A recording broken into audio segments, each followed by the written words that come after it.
সিলেটের ১৩ উপজেলার বন্যা পরিস্থিতি উন্নতি হলেও সীমান্ত অঞ্চলের ক্ষয়ক্ষতির পরিমাণও দ্বিতীয় দফার বন্যায় অনেকটাই বেশি।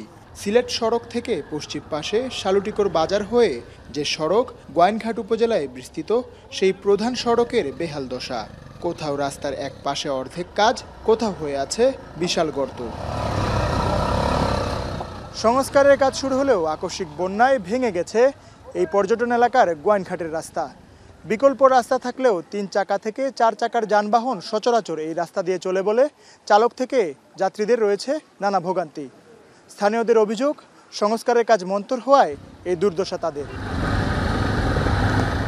রাস্তা ঠিক হোক, ওকের পরে গাড়ি পার করবো, এছাড়া কিছু করার নাই। ২ টাকা রুজি করলে ৫ টাকার কাম আইব গাড়ির। ইদে ভাঙ্গা রাস্তা, ইবাদের এমপি মন্ত্রী নাই নিবা কোনটা, আমি আর আইতাম না রে বাবা। ইবাদের রাস্তা খুবই খারাপ, মানে আসার মতন না। আমার আসটা এই লাগার জন্য আসছে। গাড়ি ভাড়াও প্রচুর নিতেছে, ড্রাইভারও ভুক্তভোগী হইতেছে, আমরাও ভুক্তভোগী। যেমন আপনার যদি কোনো কিছু নিয়ে যাইতে চাই, নিয়ে যেতে পারি না। প্রতিটা বছর ভাঙ্গে যায় কি, তারা খাস ঠিক মতো করে না, সরকারিভাবে যারা টেন্ডার আনে। সড়ক বিভাগ বলছে সিলেটে এবারের বন্যায় সড়ক ও জনপথ এবং এলজিআরডির প্রায় ২০০ কিলোমিটার সড়ক ক্ষতিগ্রস্ত হয়েছে। শুধু সড়ক ও জনপথের ৩৯ কিলোমিটার রাস্তার ক্ষতি হয়েছে। স্থানীয় সরকার বিভাগের রাস্তা নষ্ট হয়েছে প্রায় ১৬০ কিলোমিটার।